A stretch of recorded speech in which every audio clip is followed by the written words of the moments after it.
In 2022, something shocking washed up on the shores of Bering Island off Russia's Pacific coast. A killer whale fin, severed, marked with the teeth of another killer whale.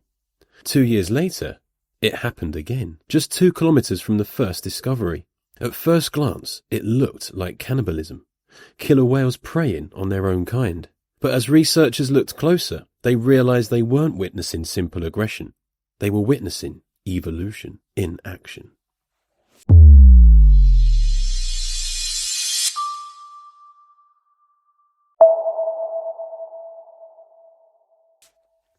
Hello and welcome to the Ocean News Podcast, a series in which we take a deeper dive into the most important stories and the biggest headlines from the oceanographic newsroom. I'm Rob Hutchins, community editor here at Oceanographic magazine, and in this episode, we are exploring a story that could be about to turn everything we thought we understood about killer whales on its head. For those in the habit of studying orcas, it's a story that has shaken the foundations of evolutionary theory and left scientists staggered at the findings. This may be a story that on the surface is about whale-on-whale cannibalism, but scratch away at it and there's something far more fascinating at play here. Are we witnessing species evolution in real time? Let's dive in. Bering Island is home to resident killer whales. These whales feed on fish, yes. In fact, it is primarily a habit that they are recognised for. But this isn't their only calling card. Their true signature is family. Strong, enduring family bonds, each group led by a female, and sometimes 4 generations of descendants travelling together. Sons and daughters rarely leave the group, and if they do, it's only for a brief hour or two, off to mate before returning home. But these waters also host another type of killer whale, the transient hunters. Smaller, looser groups, these whales feed on marine mammals, including seals, sea lions, and even other whales. So, we have 2 groups, the same species in the same waters, and yet they never mix, they never socialize, and they never mate. In fact, it's as Olga Filatova, an associate professor at the University of Southern Denmark, and the mind behind these recent observations has said, in the real world, killer whales are so different from each other that many researchers argue they should be divided into several subspecies.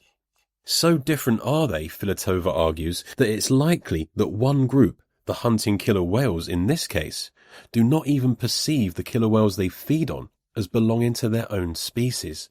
Which brings us to those gnawed-up fins. It was in 2022 that something shocking washed up on the shores of Bering Island off Russia's Pacific coast. It was a killer whale fin, severed, marked with the teeth of another killer whale. 2 years later, and it happened again, just 2 kilometres from the first discovery. At first glance, it looked like cannibalism, killer whales preying on their own kind, not too uncommon among a variety of animal species. But it was upon closer observation that researchers started to realise something. What they were witnessing here wasn't simply acts of whale-on-whale aggression. This bore all the markings of evolution in action.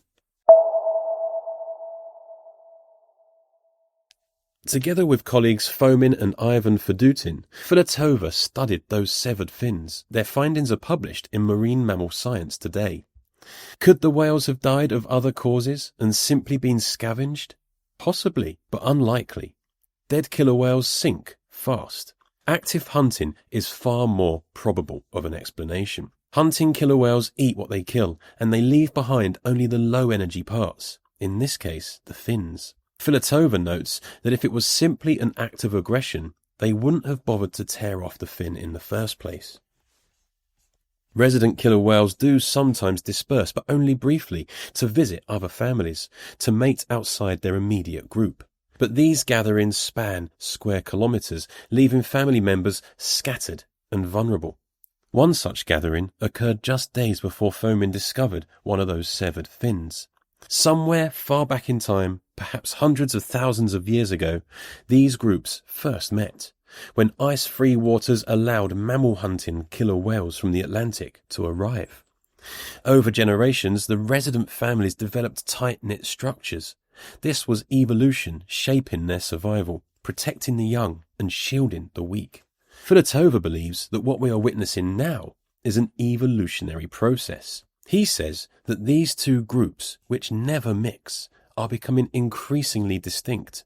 At some point, they will be so different that they will become separate species. And it's not just these groups. Killer whales worldwide vary enormously. Some specialize in minke whales, some hunt seals, some even eat penguins or sharks. Some stick to coastal waters, others roam the open ocean. Different diets, different behaviors, different habitats, and now, potentially, different evolutionary paths.